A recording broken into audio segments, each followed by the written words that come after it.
Welcome to our video journey where we explore the fascinating world of pronunciation, unraveling the mysteries behind each word and its usage.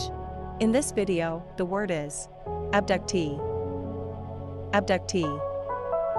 Abductee. Abductee is a noun used to describe a person who has been forcibly taken away from their location against their will, typically through kidnapping or abduction.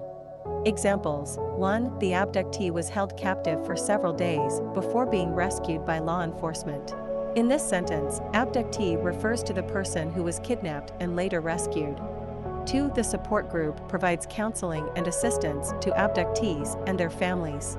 Here, abductees are individuals who have experienced kidnapping, and the support group offers help to them and their loved ones. Stay tuned for more linguistic wonders and join us in unlocking the magic of language. Thanks for watching, and until next time, keep speaking, writing, and embracing the beauty of words.